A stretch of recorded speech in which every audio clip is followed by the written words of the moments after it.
আজকে তৈরি করব হোয়াইট সস পাস্তা। একেবারে নামি দামি রেস্টুরেন্টের সাথে টেক্কা দেবে বাড়িতে তৈরি এই হোয়াইট সস পাস্তার রেসিপি। সঙ্গে বলবো কোন পাস্তাটা কিনবেন, কোন পাস্তাটা স্বাস্থ্যকর হবে আর কি পদ্ধতিতে রান্না করবেন। একবার এই রেসিপি ফলো করে হুবহু বানিয়ে দেখুন, রেস্টুরেন্টের পাস্তা ভুলে যাবেন, আমি কথা দিচ্ছি। নমস্কার, আমার রান্নাঘরে আপনাদের সকলকে জানাই স্বাগত। আমি মঞ্জুরি আর আপনি দেখছেন Manjuri the chef. Introducing Disano penne pasta. Pasta আবার স্বাস্থ্যকর হয় নাকি? যারা এই কথা বলেন তাদের জন্য বলি, এটা একেবারে 100% আটা আর সুজি দিয়ে তৈরি, সঙ্গে প্রোটিনে ভরপুর, zero cholesterol, no trans fat. হলো না স্বাস্থ্যকর? Absolutely free from artificial colour, flavour or preservatives. যদি তুমি ডায়েট করছো তাহলে তোমার ডায়েটিংয়েও এই পাস্তা রাখতে পারো। এটা কিন্তু একটা হেলদি অপশান হতে চলেছে। দারুণ সুস্বাদু খেতে এই স্বাস্থ্যকর পেনি পাস্তা তুমি অ্যামাজনে পেয়ে যাবে। লিঙ্কটা আমার ডেসক্রিপশন বক্সে দেওয়া আছে। এখানে চিকেন ব্রেস্ট রয়েছে 250 গ্রাম পরিমাণে। 2 টেবিল চামচ দিয়ে দিয়েছি আদা রসুন বাটা, 1 চা চামচ হোয়াইট ভিনিগার, 1/2 চা চামচ ডার্ক সোয়া সস। এবার দেব স্বাদ মতন লবণ, 1/2 চা চামচ দিয়ে দিচ্ছি গোলমরিচের গুঁড়ো। ভালো করে পরিষ্কার হাতে মাংসটাকে মাখিয়ে নেব। ম্যারিনেট করে 30 মিনিটের জন্য রেখে দেব।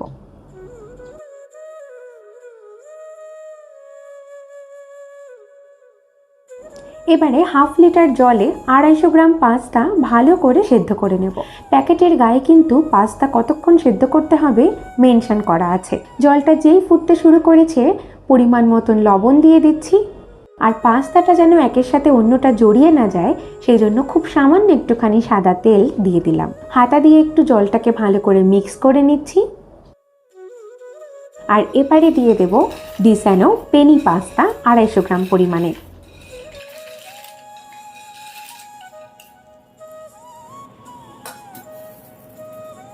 এবারে আমি আমার সুপ্রিয় দর্শক বন্ধুদের সঙ্গে শেয়ার করে নিচ্ছি AGARO প্রেজেন্টস কাস্ট আয়রনের 5 লিটার ক্যাসারোল।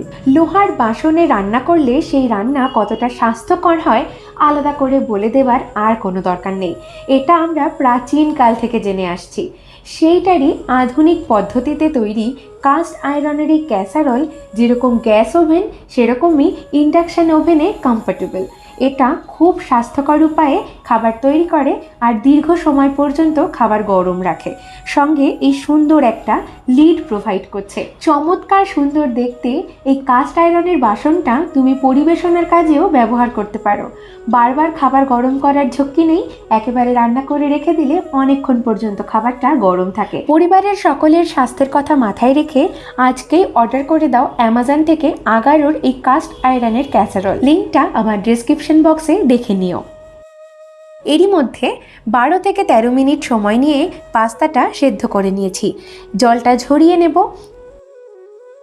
আর এই গরম পাস্তাটা কিন্তু সাথে সাথে জল দিয়ে ঠান্ডা করার কোনো চেষ্টা করব না, তাহলে কিন্তু পাস্তার স্বাদটা নষ্ট হয়ে যাবে। এবারে AGAROর এই কাস্ট আয়রন ক্যাসারোলের মধ্যে দিয়ে দিচ্ছি সামান্য একটুখানি সাদা তেল, সঙ্গে 1 চা চামচ বাটার। প্রথমে ম্যারিনেট করে রাখা চিকেনের টুকরোগুলোকে ফ্রাই করে নেব। গ্যাস ওভেনটাকে মিডিয়াম ফ্লেমে রেখে মাংসটাকে 10 থেকে 12 মিনিটের জন্য ভালো করে রান্না করে নেব। ফ্রাই হতে হতে মাংসটা সুসেদ্ধ হয়ে যাবে।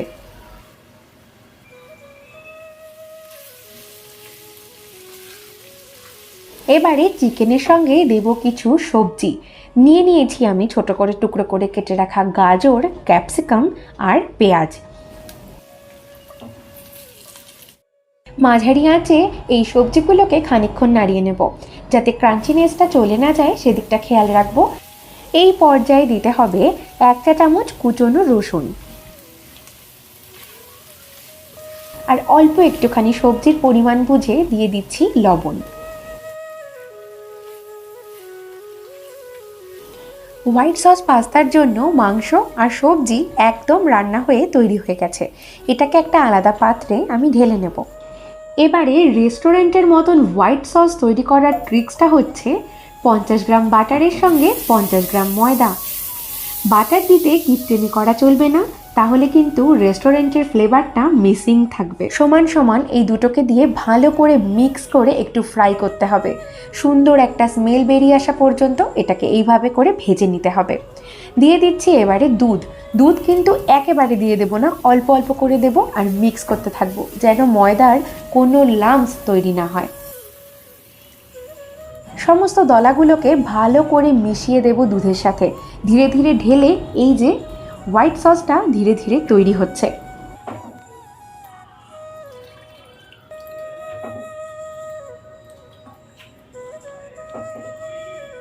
দুধটা 250 গ্রাম পাস্তার জন্য নিতে হবে 500 থেকে 700 ml। এবার দিয়ে দিচ্ছি আমুলের স্লাইস চিজ। একদম রেস্টুরেন্টের ফ্লেভারে যদি হোয়াইট সস পাস্তা বাড়িতে তৈরি করতে হয়, চিজ কিন্তু স্কিপ করা যাবে না। এটা চিজি ক্রিমি কনসিস্টেন্সিতে সস তৈরি করতে অবশ্যই চিজ দিতে হবে। আর এই সসের মধ্যে একটা দারুণ টেস্ট যোগ করবে বিট লবণ।